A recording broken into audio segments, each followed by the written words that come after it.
Dark Knight 3 by far is that there are moments that actually feel like it's Dark Knight. Right. It doesn't just feel like, hey, remember this book I used to write? Well, here we go again. It's more like, oh, wow, that is an idea that wasn't brought up in the other ones, but makes sense because now he's an older age and actually thinking that way. Right. Anyway, do you want to start this thing off? Talk a little Rebirth? Let's start this thing off. Talk a little Rebirth. Let's do it. Talk, I guess, whatever comes to mind. Let's do Let me history talk right. my truth. Made an Instagram for my cat, and my cat doesn't even rap and got more followers than you. Hold up. Let me get my cat a bar. She's filthy. Hey, Cairo, come here, baby. Now my cat's more famous than you ever will be. Hello and welcome to a special edition of Blah Blah Comics, Blah Blah Curse Words. I'm Derek. I'm Colby. And we talk comics sometimes. Sometimes only short amount of times in a miniature version. We think. Yes. We'll see how long this goes. That's true. We had already scheduled and docketed a top list, favorites list for this week, and we wanted to go ahead and honor that. But we also, with all the announcements and stuff coming out about DC Rebirth, we wanted to touch on that as well and just kind of discuss it from our personal perspective. So that is why we're recording this mini cast. Yes, mostly for Rebirth, and I realize we haven't talked about much of the stuff going on, and Rebirth is a big part of that. Right. We almost always tend to end up talking about the movie news and such. We don't really talk about the comics news as much anymore. We can mention that really quick. The only movie news is really about all the R-rated stuff, and it's to which my direct reaction is... the quick news is the rumor is Wolverine 3 was always rumored to be R-rating, and I kind of tend to believe that because there's been talks of that for a long time. Yeah. And then Batman vs Superman, there will be an R-rated version, but on the Blu-ray director's cut, and they're not reshooting anything. It's just stuff they had to cut to get it PG-13, so I don't really care too much. It still reeks of knee-jerk reaction to me. It really does. But in the end, we're just going to end up with the Blu-ray with a ton more scenes, so I don't care. As long as it's not on the main movie, the big screen Batman going like, I'm the motherfucking Batman kind of thing. I know some people want that.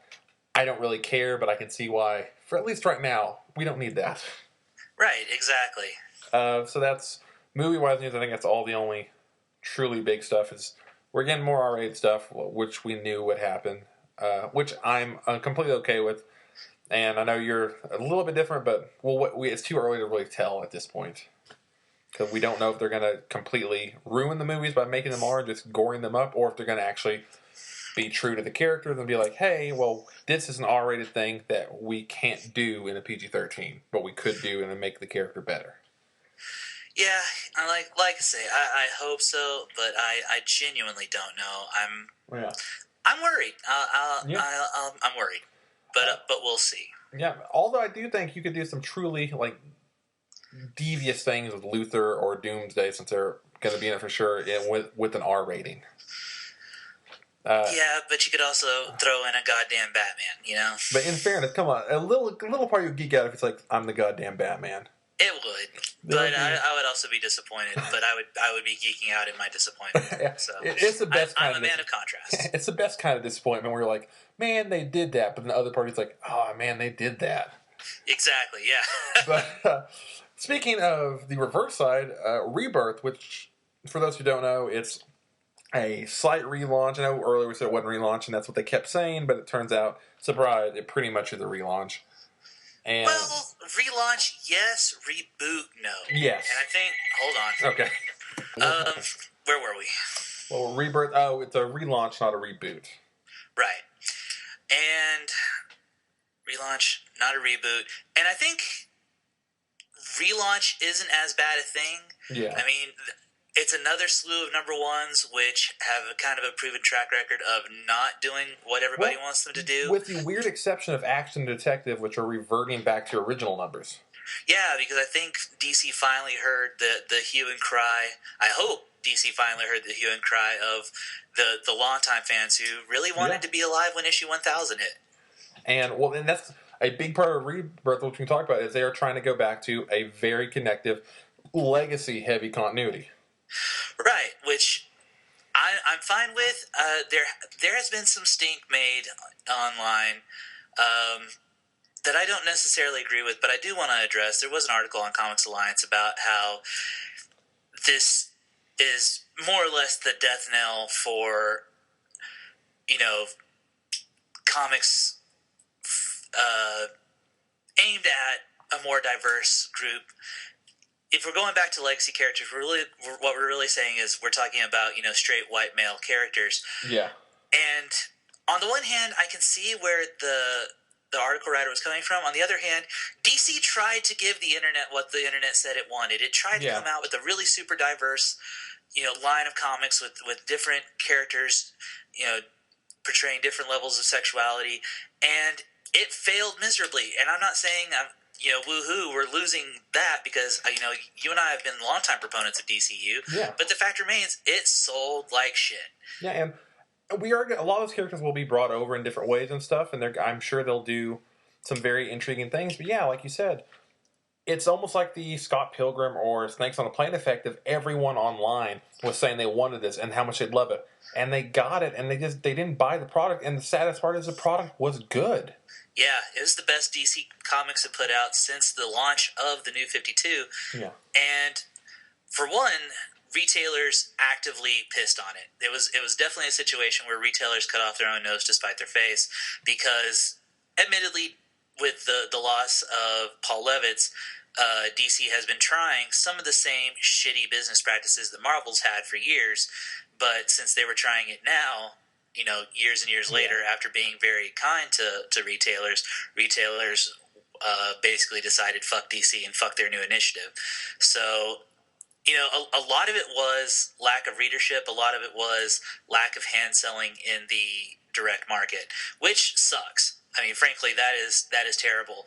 But still, with all the positive buzz and critical acclaim so many of those series were getting, Prez and Midnighter, based on critical acclaim, and Omega Men, all of those, based on critical acclaim, should have had sales numbers easily in the 30,000s. Their sales numbers were in the teens. Half what they should have been. Yeah. And that's because, honestly, as much as internet-savvy people hate to admit it, we don't matter as much. Yeah, I mean, the majority of people who read comics don't read comics news. They don't listen to comics podcasts, which is kind of a bummer for us. Yeah. It's a different they were catering to a market that is much louder and unfortunately much smaller than the actual comics market.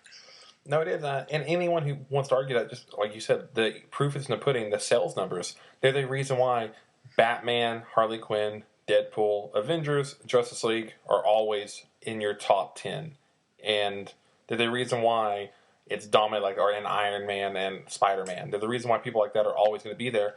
No matter what you say about the main characters, about the status quo is there for a reason. And if you try to force change, although it will be fun and there will be some really cool stuff along the way, unless you can get the casual person, like they did in the 90s, to go, hey, I'm going to actively pick a different character like Spawn or the Authority or whatever over this other one, and you have this natural build-up, you can't force that really. Even when the content is good, and I think that's what DCU is showing, is even when you have amazing content, it's cliche, but you can't beat Batman for some reason.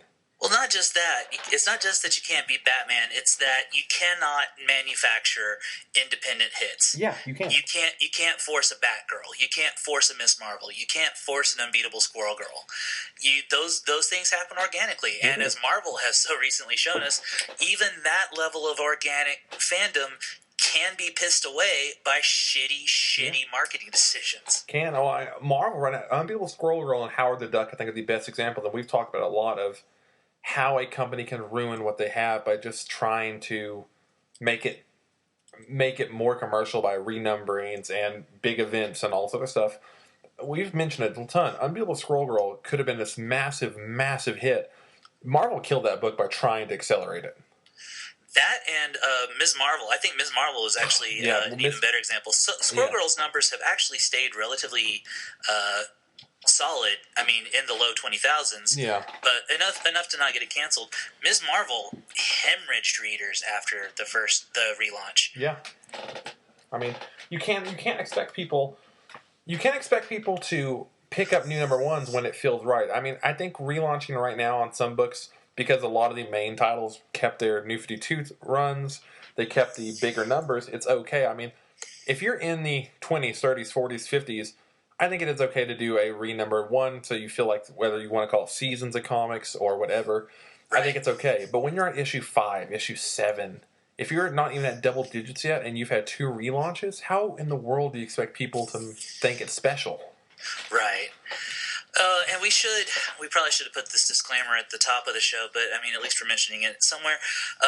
Very little is actually known about what's going on with Rebirth. What we do know is there's going to be something to the tune of 37 titles. 17 of them, almost more than half, are going to be bi-weekly. So you're going to get them twice a week, and it's all the big name titles that you expect: Batman, Superman, Action Comics, Detective Comics, Wonder Woman, Aquaman, the Green Lantern books. All of those go into a bi-weekly format. But the balance of that is every single title coming out of DC is going to be price pointed at $2.99 a month. Yes, which after buying comics today, thank God. Yeah, I picked up 2 weeks worth of pull bag, and one of those weeks was a 3-comic week, and I spent $30 on single issues today, and that hurts.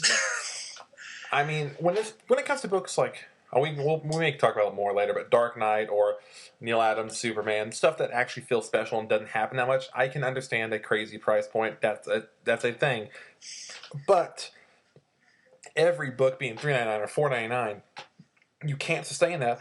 Especially knowing, like you said, a lot of these are already bi-weekly or coming out like crazy, and you cannot expect the average consumer to go, okay, I really like this series. Okay, it's $4.99. Oh, and I'll pick this up, and it's $4.99. It's something in the brain and something in the wallet where even if you're spending more a month, if you feel like you're spending less every week, you're going to spend more. Right, exactly. And I had a point to that as well, and I can't remember what it was. The other big thing I wanted to say about Rebirth that we do not know is, as of yet, not a single creative team has been announced. However, there are rumors of creative teams, and I don't know if you wanted to touch on those a little bit. Well, we can touch a little because we know, who are the 3? We know Tom King, for one, was just signed to the DC exclusive. Clayman was signed to the DC exclusive. And a third guy whose name escapes me. Those are the 2 big ones for me. The third guy I actually didn't recognize. I think it was third woman. The third one. Yeah, I think so. At least I can't remember. Oh my God, it's a bigger name too. But the point is, they've been getting some. They already have some really nice exclusive talent, and they're picking up more talent, which to me at least indicates they are really trying to get it together.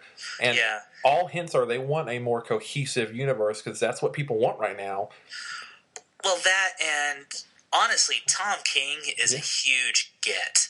He's been doing stuff for DC for a while, but he was actually starting to really build up a lot of star power over at Marvel with his incredibly critically acclaimed Vision work. So the fact that DC locked him down and went after him once he started shining a little bit brighter at another company, that shows a lot of forethought that they haven't really exhibited lately. Oh, okay. You're right. It was John Tim. Man, I just had it. John Timms. Okay, yeah, I am not familiar with him. He's doing Harley's Little Black Book Artist. Is his current work. I thought I cited someone else, but those are the 3 big ones. Well, not to mention, you were talking before, Clayman was almost exclusively doing Valiant work, and one of their main artists. Yeah, he was. His big book up until recently has been Ninjak, which was one of not one of Valiant's flagships, but definitely one of their strongest titles going currently. So for Valiant to lose, and I think he did either The Valiant or he did Book of the Dead. I think he's done one of the recent big crossover events for Valiant as well. So he was definitely one of Valiant's top guys, and to sign a DC exclusive again, that's a huge get. And he's currently doing the Poison Ivy cycle of life and death. Yes, which is very good. I haven't read issue 2 yet, but issue 1 was phenomenal. But yeah, so they're getting that talent. We talk about the rumors. The biggest 2 rumors is Tom King on Batman, and the one that's come out lately is Scott Snyder and possibly Capullo on Justice League. Yeah, I've heard that. I'm not actually super thrilled with Snyder on Justice League just because I want to see him do something else. I want to see him branch out. I realize Justice League is the big book. Yeah. But I don't know. I don't feel him on Justice League. I think he's too. He works too well with a single character. I think so too. I think. Well, I don't know. I'm afraid he'll Bendis it, and that's speaking as someone who adores Brian Bendis' Avengers work. I still feel like there's a chance that they're taking a guy who's very, very good at a certain thing and giving him a book where he's not going to excel as well, or it's going to overwhelm him. True, he probably very easily could. Although even with Batman, he was always very forward-thinking and always very focused on side characters as well as Batman. Mm-hmm. He built up, whether it be like we mentioned on the last Batman review of Alfred, right, or a few other characters. He's always been very intrigued by the idea of this up. He, of course, had Superman Unchained. I was going to say, that I say is a pretty massive tick against him. Did you not like Unchained? I did not like Superman Unchained. I own it. I own all 9 issues. Okay. And it's a mess. It's not horrible, but it is unfocused. Some of that may just be the Jim Lee art. I love Jim Lee, but as of late, he is not the most consummate draftsman in the world, and his storytelling is not as on point as it used to be. So, and Jim Lee's kind of 0 for 2 when it comes to major Superman stories, because God, For Tomorrow was a fucking tragedy as well. So, I don't know how much of Unchained to blame on Jim Lee and how much of it on Scott Snyder trying to do the Batman thing. The thing about Scott Snyder and Batman is he spent his entire run defining who and what Batman is. And he's done it in the shadow of Grant Morrison, and he's done it in the shadow of so many other great creators. It feels like Superman Unchained was him trying to do that with Superman, and while it did feel more Superman-y than any Superman in the New 52 had that thus far, which is actually a point I want to get back to when we start talking about Neil Adams. Okay. It really felt like he either cracked under the weight of trying to do Superman's legacy, or he just couldn't wrap his storytelling around what he was trying to say with Superman. And I'm afraid with the Justice League, it's going to be that times 10. That's true. I mean, of course, I have a lot of faith in Snyder. Of course. But I'm very curious to see, especially since Jeff Johns is stepping down, I'm very curious to see where he'll go, too, especially since Rebirth is his baby, basically. I feel like Jeff Johns is going to step back from writing. I think he's going to take his creative whatever job he has at DC seriously. I think he's going to like you say, he's going to Rebirth is his baby, and I think he's going to watch over it. He is writing the Rebirth series, I believe. It's one of the few announced ones. What Rebirth series? The main Rebirth series, what's starting off the entire thing. Oh, okay, so it's like an event that's leading into... I think it has a beginning. I think there's like a limited series. I just know, I was watching a video about him explaining it, and he did reveal the opening lines, and the opening lines is, from, of course, an unknown narrator, is, I love this world, what is it, something like, I love this world, I love what's happened to it, but something doesn't feel right.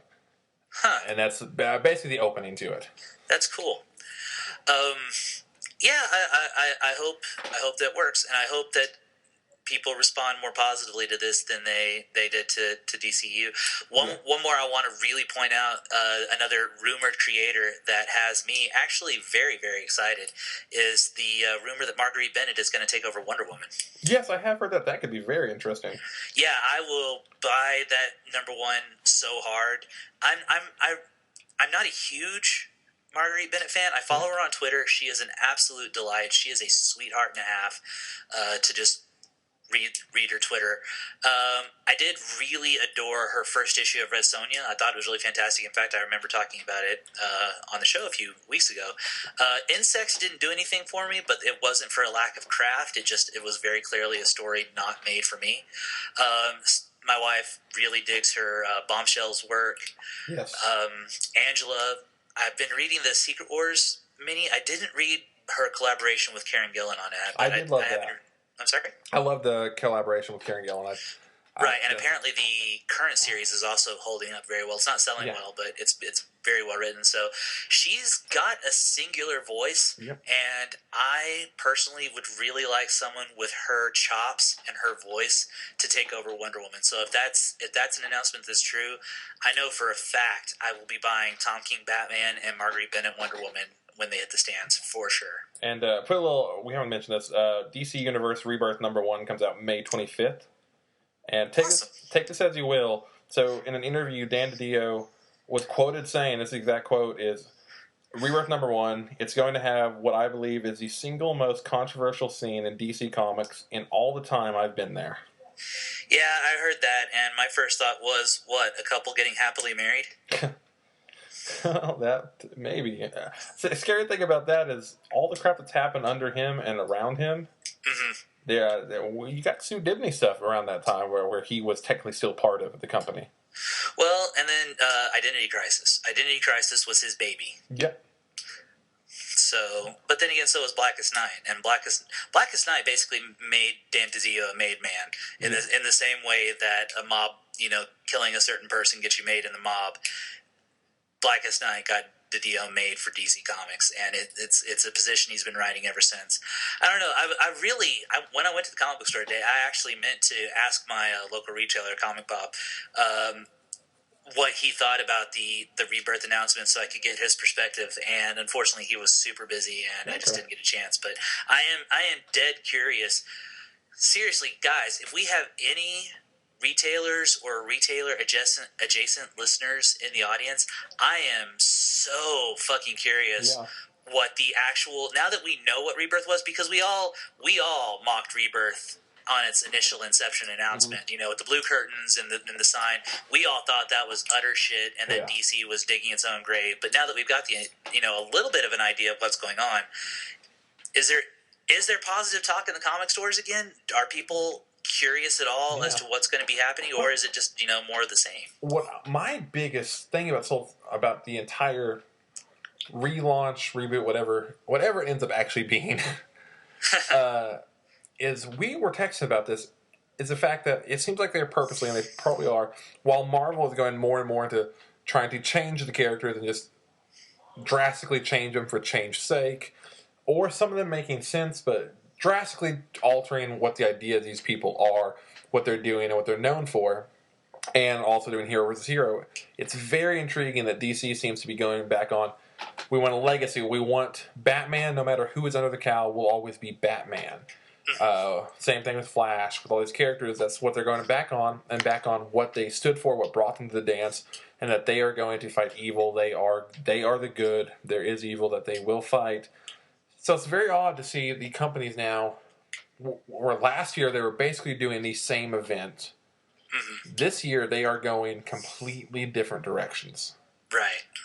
And on one hand, that really excites me. And they're going in different directions, not only in story-wise. We mentioned price point's a huge thing. Right. How they're shipping stuff, the creative teams behind it, the number of books, which is awesome. I am glad that, as much as I like the idea of 52 books coming out, I like that we're being dropped down to in the 30s.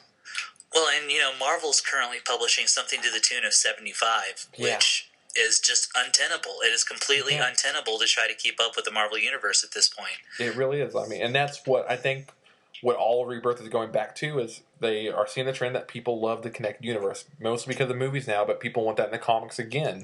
Mm-hmm. And so I think that is their main goal, is to come back with a cohesive universe that honors the past, that acknowledges all this stuff happened, but still lets new readers come in and join the fun. Right. Which I know that's what they've tried to do several times. Something about this one does feel a little bit different, and knowing they've had a lot of time to think of their next big thing, because people got to remember, Convergence was just a moving event. They had people making it because they had to move offices. Right. It wasn't this giant think tank of, what do we do? It was more like, okay, well, we got to have something come out for the next few months because we won't be able to write or print from here. Right. So, in other words, they've had a long time to actually think about what this is and what is going on behind it. I'm hoping that means they are really getting together and really putting together a strong story. The biggest indicator I am excited about is a lot of the current stories are going to be able to reach their natural end before this starts, which for me is a huge thing. Yeah, but even that almost feels like... Well, for example, Batman's arc is ending at issue 50, but they're going to go ahead and give it an issue 51, and it's a fill-in issue, and then they're relaunching it with a new number 1. That doesn't feel right. Well, no, it's because issue 52 is the... remember, they're doing 51, but then every single new 52 title that reaches number 52, they're doing that special, the 52 version meeting the other version. I did not know that. Yeah, that's all the New 52 books that are at issue 52. They're having a special where it's the New 52 version meeting the original incarnation of that character. Huh, okay. That's interesting. And then the relaunch. Okay. That explains that then, because the relaunch isn't happening until May, and we're getting issue 50 of Batman probably next month in March, so... Yep. Okay. So there's your March, April, May. So yeah, I think that is good, and plus a lot of books like Omega Man, so that people really didn't want to end prematurely, are going to get that ending, and... but Prez is not getting a second series. Yeah.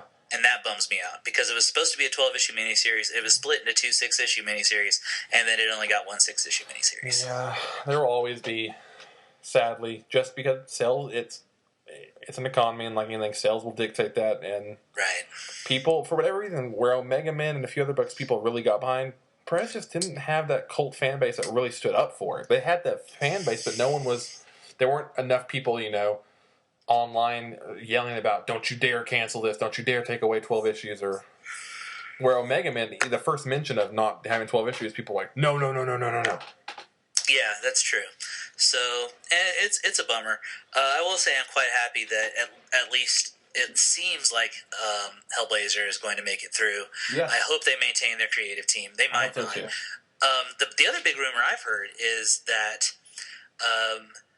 the Batgirl title is going to go back to your more traditional standard Batgirl book, but that Batgirl and the Birds of Prey is actually moving the Babstar and not Brendan Fletcher, but the other writer over, and that's going to it's going to basically be a combined Batgirl Black Canary book.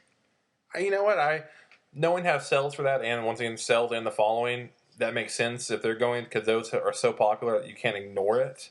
Right. I'm honestly okay with that, because it's when characters like that happen, it's inevitable for things have to go back to that status quo to some degree. Right. And we've had a big run with it, and it's like anything. I'd almost rather have a proper ending and not necessarily a goodbye, but a bulk series to where instead of being stretched out beyond its means, you're allowed to have that and see what characteristics they take over from that. Mm-hmm. Especially if it'll live on another incarnation.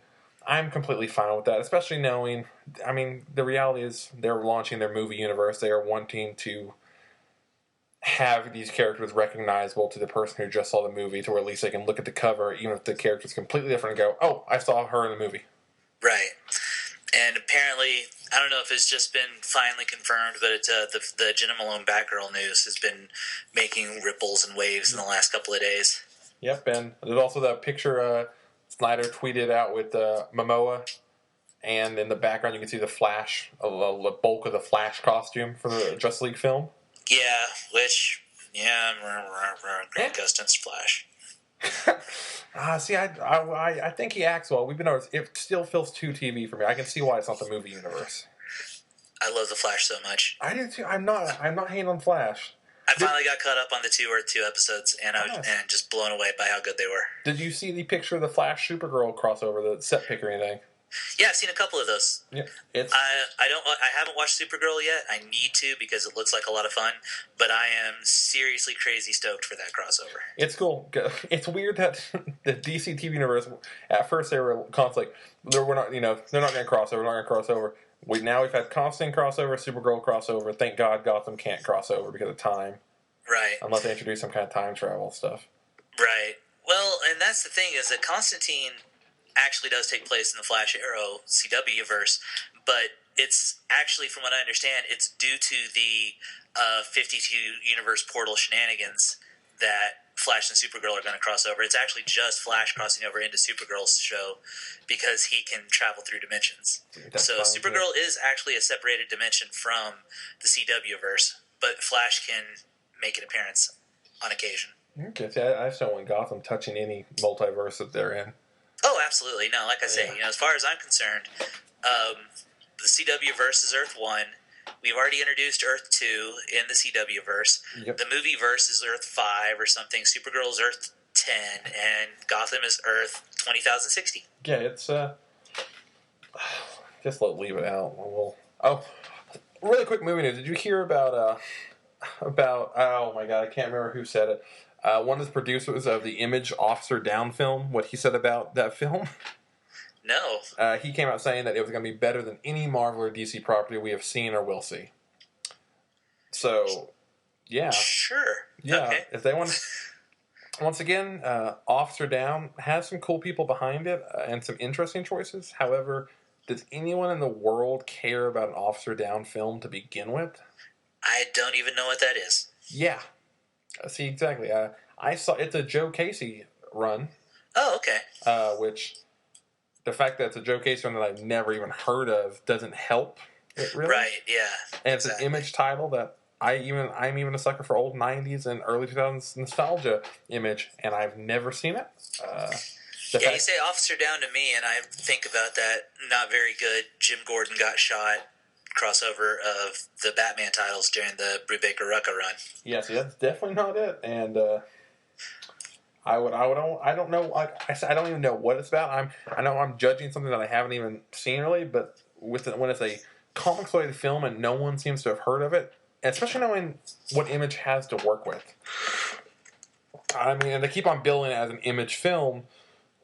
There's been talk of the Spawn film for years. I don't know why you wouldn't do that with the name recognition of Spawn. There's been talk of a Savage Dragon film. If you're going to go 90s Image characters, why would you not go with at least ones that people care about?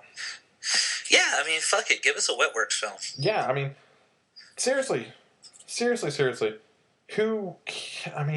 Officer Down, really? Like, why?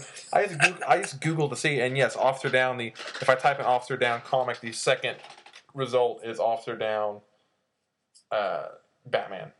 Yep. And Not also, surprised. That's a horrible title for a film. Type in Officer Down.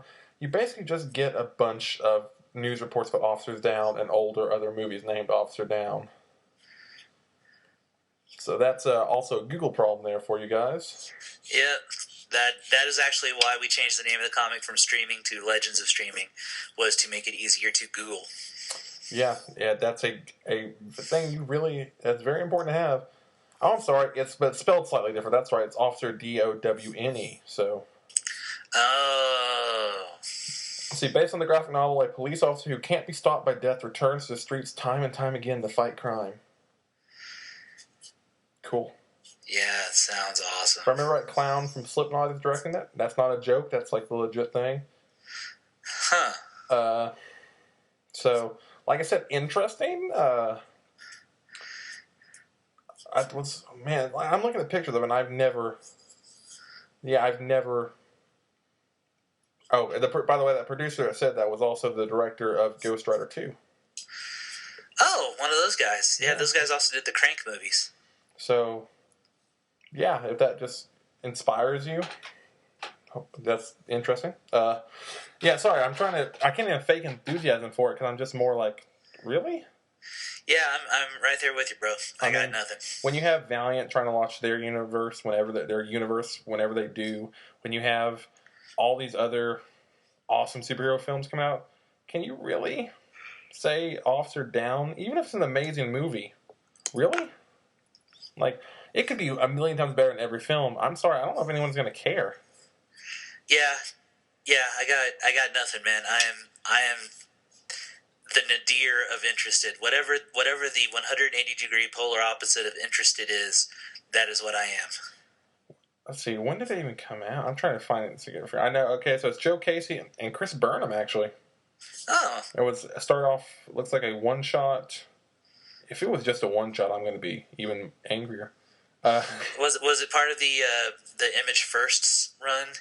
No, it doesn't look like it. It looks like it was that. It looks like it actually had some deep stuff. Whatever. Too much time spent on that. It's just too much time with just us going, huh. So yeah. So really quick. So Rebirth. We're gonna round it back at that really quick. Rebirth. I think there's reasons to have hope, but also, of course, reasons to be scared to death that it could be another what the fuck moment for DC. Well, not just that. Comics right now, honestly, I hate to be that guy in the room again, but comics can't afford another what the fuck moment. Comics needs another holy shit, this is amazing. We need unfortunately, the truth is we need the big two to be stable, and they are not. And if DC just goes ahead and throws another foot of dirt in the grave with this, honestly, comics might not survive. So I hope the interest is there. I hope people are excited. I don't want to sound like the sky is falling, but if this doesn't work, bad things could happen. I look at comics like I look at some like rock music, where I think it'll always survive in some degree, but I do think it could be a moment, like you said, if they don't change to a point where people really find it interesting and evolve to something new, you are going to have that moment of it reverts back to what it was in the 60s and 70s of only certain people will be aware or even care about it. Right. It will fall back a lot. And of course, in movies, the one exception is certain characters will always sell because of the movies right now. As long as the movies are good and making $1 billion each, they're going to make those characters will get comics. But for those who don't know, all that basically means is you'll get Avengers comics and Justice League comics forever, which can be fine. But if you care about any other characters, you may want to pick them up and at least give those comics a chance. Even then, though, man, I mean, this should scare you. Spider-Man has shed 10,000 readers since its relaunch, its most recent relaunch. I blame that almost entirely on the relaunch itself. And, yeah, I agree. And it was also, Spider-Man was stuck in that weird loophole where Marvel didn't care about the character for a while because they didn't own the movie rights to it. And then they got the rights, and then I was like, okay, well, we got to care again. But by that point, they'd already kind of taken his point of importance in the Marvel Universe down so many notches that they're having to build him back up to where he was. Yeah. And Spidey's definitely in an interesting place right now because Dan Slott is very much Batman Incorporated Spidey at the moment. Oh, yeah. We mentioned the similarities countless times, but Dan Slott and Scott Snyder both have this very interesting symmetrical run, and they both are very influenced by a lot of what Morrison did. And you see that a lot, especially right now with the basically Spider Inc. Without being Spider Inc. Long story. Yeah. But so that's Rebirth. Really quick, we talked about comics. I might have mentioned both of us. We haven't read many yet. The only comic I've read. I've read 2 comics today. I've read Neil Adams' Superman and Dark Knight 3, number 3. And I have read Coming of the Superman, the Neil Adams Superman comic as well. So where do you want to start on this one? Well, since we both read it, we should probably go ahead and talk about Superman, and then you can wax poetic about Dark Knight. Yeah. Okay, so Superman. It is awesome. It is super fun. It is incredibly crazy, nostalgia-fueled. I'm really happy. I think one of the things that actually makes this work better than something like Batman Odyssey, which is notoriously, famously awful and bad, was he actually... Neil Adams got Tony Bedard to help him out with the dialogue, and Tony Bedard is a pretty good B-grade comics writer, and it shows. The story is a lot of fun. I'm really surprised that it actually has New 52 continuity, considering Superman's in his classic Superman outfit. There's only 1 or 2 actual nods to current continuity, but enough to actually try to say that it's part of current continuity, even though Lex Luthor's drawn like he was in the 70s. Yeah, so I enjoyed it, but nowhere near as much as you. That's fine. This is a project aimed at somebody like me. I can see because it's I look at a very, very, very, very, very exposition-heavy book. Yeah. It's basically for the framework is it's seen through Lois Lane, talking about what's going on with these Supermen that have arrived and where Superman, and you have kind of an interesting idea with him somewhere in the Middle East and picking up this kid and a demon thing involved. The kid calls him a genie. Yeah.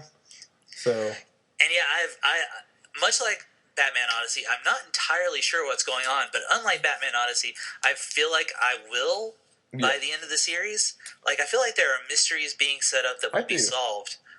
The twist at the end has me confused just for the fact of, well, the twist that I didn't completely care about, but I still kind of cared about. And, yeah. Well, how did you feel about the ending?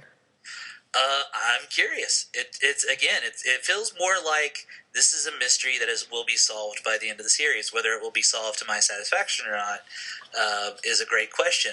Yeah. But it feels very, very Rise of Apocalypse to me. That 90s miniseries that told the origin of Apocalypse. Yeah, it does have that. It does have that very similar vibe to it and aesthetic look to all the scenes in the Middle East, especially. Yeah. I will say there's a splash page early on. This is not a spoiler, but it's because like the third or fourth page. But there's a splash page of Calabac from the New Gods. Yeah. That looks.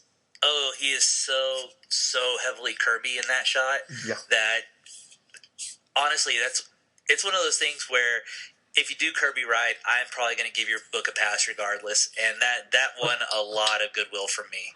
He does. I will say it is the art. If you're a fan of that kind of art, it is definitely gorgeous for a lot of it. There are some moments here and there. Oh, there is the Neil Adams obligatory somebody pointing directly at the camera and screaming with Lex Luthor, which is hilarious. I cracked up so hard when I saw that because it is such a trope for him at this point. But I also love that one of the Supermen, alternate Superman, looks very much like Jimmy Olsen, and I'm very curious to see what's going on with that. That's true. I mean, there are a lot of mysteries set up that, if you're a fan of very much of the older Superman style, or like I said, even the Jack Kirby art style, I would highly suggest picking it up. But you're offering a lot of caveats to this book, man. Well, you said if you're a fan of like 5 times. Yeah, well, dude, if you're a fan of like that kind of stuff, there's no other book servicing that kind of stuff really right now. At least not coming out of DC. Yeah, so that's what I'm saying for that. For others, it does have some even the writing feels kind of, it's very much the older style of writing. A lot of it, like Calabac appearing and then explaining exactly who he is. Yeah. That line, I was just like, "Hey, Calabac, hear this. I am the son of Darkseid." Like, yeah. Oh, okay. I think we know that. And if you don't, Google it. I know it's a newer approach. How a lot of comics approach it now. It's like, it just be like, I'm here. And like, who the hell is that character? If you don't know. Right. So I appreciate both of it. I don't know. I can definitely, you can feel it's a very nostalgia book. So I can't complain. It is what it's meant to be. Right. Yeah. And as somebody who had their nostalgia buttons, tickled ever so delightfully, I loved it. Is this his first time writing Superman since versus Muhammad Ali? I don't know if it's that far back, but it feels like it. I think it may be, because Adams is actually far more well known for his work on Batman than he was on Superman. I think I read that somewhere, and I want to say it's true. If not, that's one of the last ones he wrote. Yeah. So it goes back that long before. So people who don't know, one of the last Superman stories he wrote was the versus Muhammad Ali story. Drew, I think. Did he not write it? He didn't write it, I don't think. I think it was it Lin Wayne? I don't know. I don't know. Google, help me out. But no, yeah, it's been forever since he had anything to do with the character at all, really. And I mean, I don't know. Neil Adams is has always been that kind of creator. He seems to just pop in and out whenever he feels. Dennis O'Neil. Yeah, Denny O'Neil. Yeah. Well, okay. Yeah. Wait a minute. Oh, and Neil Adams did the adaptation. So he has a writer credit on there as well. Oh, okay. So, either way, that tells you Neil Adams is. like I said, one of the most influential of his time. So and also crazy. Yes, crazy. Like, He's legitimately insane. Which I made a comparison on the phone. I really can't believe that the Neil Adams Superman and a Frank Miller Batman coming out in the same week in 2016. Yeah. That's just bonkers. I don't think anyone would have believed. Tell someone that last year that was going to happen. Like before this was announced, I don't think anyone would have been like, "Oh yeah, of course." Right. Both crazy people. I think the difference is, you had Brian Azzarello kind of steering Frank Miller in this direction. I think who is the co-writer on this one? Tony Bedard. Okay, I don't think he has as much control over Adams. No, I can't imagine he does. So I think that's the biggest difference is because I read him back to back and I was trying to compare him because I can't help but. Right. What you see is Dark Knight is very much nostalgia, but also it's putting a lot of stuff in there to get in new readers or people who grew up with it. Where like this one is just it is a shot to the heart of nostalgia, and it's not a bad shot by any means. Right. I will probably give at least issue 2 a chance, and if it intrigues me, I will continue on. I'll let you know after issue 2, but I feel like at least at this point I am in for the long haul. I'm very satisfied by my reading experience with this book. I'm very happy because it is a book when I saw it, I thought that this is a book definitely Derek's going to pick up. And so Superman. If you like what we talked about, pick it up. It's also one I think at least pick up issue 1 because like DK3, it's one of those things it doesn't happen very often. Right. And it's just something fun to be behind, at least test the waters and see if you like it. So, DK... Oh, there it is again. Hold on. Okay. This wasn't as... It's normally not this... Normally we don't get interrupted by a phone call this many times. Yeah, this is ridiculous. But like okay. I say, here, give me another couple of months, and then soon we will have a more silent setup, and even... a little bit after that, maybe even a much more professional setup. That's true. Hint to the future. Yes. Hopefully, in the next few months, if that's always our goal. It should be everyone's goal. Get the shit that you have that's not together. Get it together, and hopefully it'll make things. Even if you don't get together, trying to normally seems to help. Yes, but absolutely. If everything goes according to plan, we'll have our stuff together because most of the stuff we all have, the problems we're going through, just like literally can't last much longer. So, hopefully all that will be nice and clear. Really quick, I'll give my quick DK3. For those who don't know, much like you were saying, a sucker for Neil Adams, I'm a sucker for Frank Miller stuff. Right. And this has some of the most Frank Miller-esque Batman lines since the original Dark Knight, and I mean that they aren't bad; they're actually good lines. It's another story. I do want to touch on something. People keep on complaining about the delays. About I can't believe how much it's delayed. I want to point out it was delayed by like 6 weeks, which in the terms of a Dark Knight book is kind of astounding on its own. Yeah, but isn't it a completed book at this point? No. Okay. Like I think they got up to issue. I can't remember how far they actually got before they started printing it. I know issue 1 and 2 were done when they started printing issue 1. Right. So I don't know how far. I think the story is entirely plotted out and everything, but I don't know how actually far the script or art is. I know it wasn't finished when they started printing it. I gotcha. Okay. And I think part of the reason it got delayed is because they're also doing the hardcover shipping. So those hardcovers are hardcore. Yeah, that's true. They're doing the double thing where they have to get this ready for press while they're getting this ready for press. Right. So I think there's multiple things. But anyway, I think it's worth the wait. It's another just really good, really fun chapter. It still feels special. It still doesn't feel like any other book on the stands. I just mentioned Azzarello seems to be able to somehow contain Frank Miller, and with the help of Kubert, I'm sure, and keep him crazy enough to where he's fun, but not so crazy to where it's detrimental to the work. Right. Before the podcast, we mentioned that there's been some people talk about possibly Islamophobia and stuff going on in this issue. I think it's more people are afraid it could go there because it deals with issues, but it's not to the point of, look how evil those people are compared to us. It's more just this, like I said, it deals with basically a cult, and I think people are seeing this cult and doing it with other essentially cults in the modern day, but they're even not necessarily saying they're bad. They're just saying the whole point of this book is talking about how even when a new evil rises, or how they keep putting it, even when the new boss comes to town, it's almost always the same as the old boss. And when you get to the age of someone like Batman, you know what the old boss is going to do before they do it. Right. And that's kind of the basic idea is he's old, he's broken, and Carrie Kelly is a new Batman, but he knows what's going to happen. He's been through it before. And there are some very interesting hints. For those who don't know, Superman was basically frozen in the Fortress of Solitude. They touch a big part of this issue. I won't spoil anything, but their objective is to go and wake him up. Interesting. And there's some big hints there on why did this happen, what happened, and I'm guessing that's what that whole Last Crusade prestige format book that's coming out in April now, I think. I think so. I think that's what that is, the whole point of what happened. What was this final fight that made Batman really retire and Superman go, hey, it's not worth it anymore? Right. Which, to me, in the Dark Knight universe, even Superman was always a gung-ho character. It is interesting to go, well, what would finally make this character say, enough is enough in the Frank Miller universe? Right, yeah. So, yeah, these are both very nostalgic books. There were a lot of books come out. Worst X-Men ever came out in print today. I was going to buy it, but I bought it digitally, and I'm just going to buy a trade because I've already read this series. Yeah, I've heard it's pretty solid. Oh, it's amazing. It's the best. To me, it's the best X-Men series coming on because the only time you're going to see the X-Men as you know the X-Men.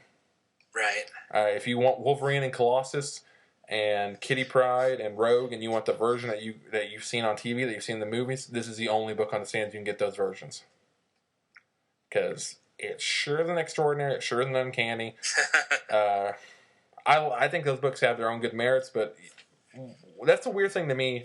Going back to Rebirth again, the fact that Marvel, who has the most successful movies by far right now, how different their comics are than the movies right now, like just characters of who's who.